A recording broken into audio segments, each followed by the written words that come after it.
Hello and an exceptionally warm welcome back to the channel of nonsense. Now, back in September 2021, I drove the first BMW iX, a car that everyone whinged was uglier than Jeff Bezos's attempt at an understated wedding. What was he wearing? It was awful. But anyway, those of us who actually drove the BMW iX realised that it was one of the first electric SUVs to really tick the boxes of luxury, comfort, quietness and general feel-good factor. It's been updated. I'm getting sunburnt and sweaty. Let's find out if this facelift version is any good. Right, before we get started, let's talk about the price. I'm going to stand in the shade and on a stinging nettle, which just got my shin, to do this bit. Now, when the iX came out back in 2021, the cheapest version was £70,000. Put that through an inflation calculator 4 years later. In today's money, it should start from £86,000. But it doesn't, despite being updated with better battery and motors and everything for this facelift. It still starts from 76 grand. That's an impressive lack of corporate greed from BMW. Naturally, that is a press car. It's a mid-spec xDrive60, so it's quite a fast one, and it's got options. It's got air suspension, rear wheel steer, it's got a sunroof, it's got M Sport Pro pack, it's got other packs, technology packs on it. It's got 15 grand of options on it. That car there, it's £110,000. Better be good. The haters out there will probably be disappointed to find out the facelift iX is only really tweaked aesthetically. The big changes are you've got some diagonal elements for daytime running lights in the now standard adaptive LED headlights. That diagonal pattern is continued on the grille there. You can now option this with the light up sphincter of doom if you've got £500 that you really want to see the back of. This colour's nice though, that's new, that's Arctic Blue Metallic. And new wheel design, standard facelift stuff. These are 22s, they've got an M logo on them because they're an option wheel and they look eminently curbable. Fancy. But the big changes really are the motors and the battery stuff, which I can't remember, so I'm going to talk about in a seamlessly integrated shot now. Right, sorry, you're going to have to deal with the 10 AM flight to Marbella because I'm just melting here. They've been through this with a fine-tooth comb to increase the efficiency. They reckon it's 8% more efficient than before. They've changed things like the wheel bearings, they've looked at the tyres, they've reduced rolling resistance wherever possible, and they've also improved the motors. And the batteries are now more energy dense. I can't say bigger because they're not physically bigger, but if you get the entry-level xDrive45 version, that's now a 95 kilowatt hour battery. This has got a 109 kilowatt hour usable battery, which is good for 435 miles on paper. Now I say 435 miles on paper, I've been getting 360 miles in the real world, but there's a max range mode on the infotainment screen. If you press that, it somehow, well, I know how it does it, it turns the aircon and everything else off and limits your speed to 60 miles an hour, but it bungs 90 miles on your range. It's incredible if you're in a last ditch, oh God, the chargers are all full kind of drive. Now anyway, 5 meters long, so it rivals something like the BMW X5, weighs 2.5 tons, but it doesn't really feel it. This one's on optional air suspension, which self-levels, and you can adjust the ground clearance. And this one, as I said, has got the rear wheel steering, which is standard, more numbers, if you get the 120,000 M70 model, which is very fast. It's got 600 and something horsepower. Wouldn't bother, frankly.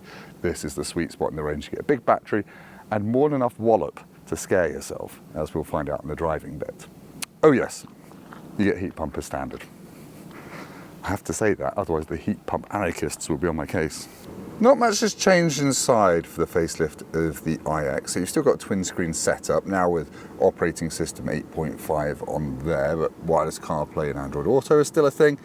And you've still got the door-mounted seat controls, which aren't the little yellow crystal, the little bits of frozen urine that you can get. So they're just kind of clear ones. Now this car comes as standard with heated seats and a heated steering wheel. You can get ventilated seats. And it comes as standard with like perforated micro suede seats. Leather is an option if you're an evil bastard. These, I think, are part of the M Sport Pro package, so they've got these natty stripes on them. The ventilation in the seats works really impressively well, which is important on a day like this. And you have got some storage space in here. You've also got storage under there. You're not going to be able to see because I'm rubbish with my camera. Hang on. You've also got wireless phone charger, cup holders, more storage under there. The glove box is a little bit tiny, and I'm not sure about the monolithic amount of out of focus suede, hang on, in focus suede on the dashboard there, the little M logo. I'm not sure I like that. It's a little bit grey. Yes, sunroof we'll talk about in a minute. You've got some normal BMW steering wheel controls on there. You've got a head-up display, which doesn't work well with polarised sunglasses. You do, as standard though, get, I haven't had one of these for a while, a Carman hard-on sound system. You can upgrade that to a Baz & Wilkins one if you spend loads of money, but actually, I'd just stick with this. It's really, really good. Ta-da. Just before I show you the back seats of BMW iX, look at this. You can see the exposed carbon core. This car's built around a mix of aluminium space frame and carbon fibreness, a bit like the old i8. Still 2.5 tons though, somehow. Backseat accommodation in the BMW iX is still really, really good. I'm 6'3", that's my driving position. Look at all that leg room, and I've got footroom under there as well, and I've got headroom for days, despite having the £3,200 sunroof. And I think it's so expensive because you can adjust the tint, or it can do it automatically, and it kind of tints the glass based on the sunlight. I've got heated rear seats. I've actually got quite a lot of room in the middle as well for my middle seat passengers' feet. There's no hump in the floor. The ISOFIX points are easy to get to. The doors open wide. You've got massive door bins. The doors are quite chunky that way though, so if you are trying to squeeze in the front, especially when you're parked near a wall, it's quite hard. And yes, you've got USB-C each there in the back of the seats, and a little flip down thing so you can clip in, I think it's an accessory iPad holder there. And in the middle, you've got a nice armrest with some pop-out cup holders. It's great back here, it's lovely. My kids have not been able to kick the seats, which is always a bonus. It's spacious, I like it. Floor, possibly a little bit high actually, for the old knee bend angle, because the battery's under the floor, you end up slightly, you wish your feet were lower. Look, the front of my legs aren't really touching the seat. That's my only whinge. Well, it's my only whinge about the car. I've not had lots of fried chicken today, that's a whinge. The iX's bum hasn't really changed. You've still got these super narrow tail lights there. I think it still looks a little bit blobfish from behind, but it's actually a surprisingly good tow car. You have to pay BMW £1,150 for a factory fit tow bar, but then you can tow 2.5 tons on a brake trailer with any version of it, which is quite good. The boot is still slightly underwhelming, just slightly. It's 500 litres, which is big, but look at all this. That has always been a real downfall in the iX. There's no little cubbies here. Well, there is literally a cubby there, but it's got stuff in it. You've got a big space under the boot floor, admittedly, but I would say it's not quite big enough for my family camping adventures, and I'd have to throw this into the undergrowth. Which I'm not going to do because I respect press cars and the people that spend their time preparing them for YouTube monkeys like me. So yes, I can't get it back. Right, let's go for a drive in the BMW iX. Apologies if there's any background hiss. That's the fans. I can't be doing without fans, so I'm only fans at the moment. Now, they've increased the power of all of the iX models quite considerably in some cases. So the entry-level model is now four-wheel drive, the xDrive60. That's gone up 82 horsepower to over 400 horsepower. And that does 0 to 60 in 5.1 seconds. 5.1 seconds is the slowest one of these now. This xDrive60 has got 544 horsepower and is about 4.5 seconds to 60. And then the top spec one, the M70, is well over 600 horsepower and about 3.8 to 62, which is stupid, really. It is far too fast, considering this one, yeah, makes your eyeballs go funny when you put your foot down. And I'm just in normal mode. But what's really impressed me about this car is its efficiency. Officially, this xDrive60 should be getting about 2.8 miles per kilowatt hour, but on motorway driving, bit of around town driving, just mixed use, over the past couple of 100 miles, I've managed to get an average of about 3.2, 3.3 miles per kilowatt hour out of it, which if you do the sums, gives you that 360 mile real world range that I've been experiencing. And as I've said, if you put it in long range mode, I do it now, it'll give me another 100 miles.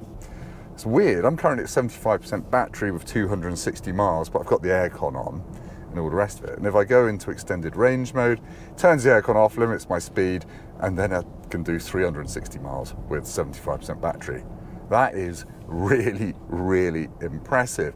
But not quite as impressive as the way this 2.5 ton car handles bumps on British roads. Yes, I'm on the optional air suspension, which is a couple of £1,000, but it is really good 90% of the time. Like, sharp potholes will still catch it out and you'll get a thud. But that carbon chassis that this is built on is so stiff that the suspension just can be tuned to perfection. And even with those colossal 22-inch wheels, it rides really, really nicely. I've been really impressed. And I remember when this came out in 2021, I went to Munich to drive it, and I got it flat out on the Autobahn at about, I think it's limited to about 120 miles an hour, and I could whisper to the camera. It was deeply good. Has foam-filled tyres and things like that to help it do that, and really thick windows. And this is still one of the most refined cars I've driven this side of a Rolls-Royce. It is so quiet in here. It's lovely. And that means you can really enjoy the richness in your podcasts when you're listening to them. Now, handling-wise, it's nothing special, really. It does feel its weight when you start really chucking it between a sequence of corners, but if you're just doing 1 or 2 corners quite fast, it grips impressively well, and then when you boot it, it sometimes feels a little bit rear biased, especially if you switch driving mode to sport. I don't know what I'm doing. I'm in a 40 limit. I'm just telling you about this stuff. So yeah, you've got your usual driving modes with different Hans Zimmer theme tunes. Did you know that he did the music for Shark Tale? Me neither. But anyway, he did. So yeah, in sport mode, you get slightly firmer suspension. It changes the ride height. You can actually put the ride height up if you're going to do some National Trust car park action. But yeah, oh God, it's sharp in sport mode. Right, yes. What I do like, extra like about this, is that, and hear me out on this, it hasn't got any flappy paddles.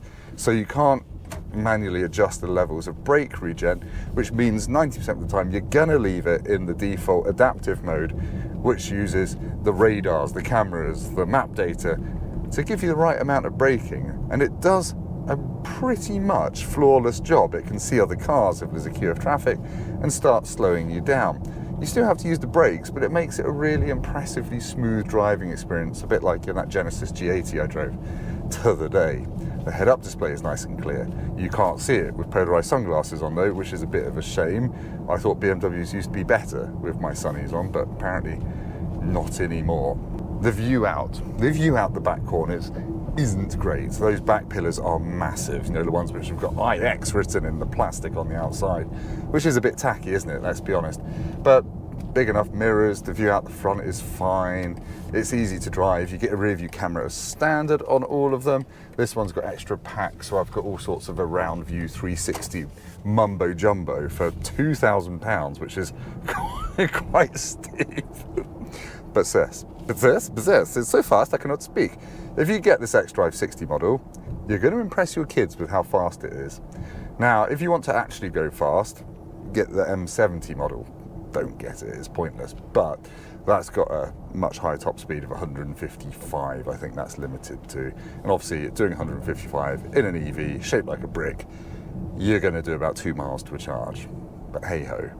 You can charge from 10 to 80% in 35 minutes on a fast charger, which is longer than most other cars, because although it's reasonably fast at charging, it's got a mammoth battery, 109 kilowatt hour usable. I think that's probably enough about how the BMW iX drives. I've really enjoyed living with it. It's been spacious, it's been comfortable, it's been refined. I've just found it like getting into a nice, cool bath at the end of the day. So anyway, let's head back to me for a proper conclusion.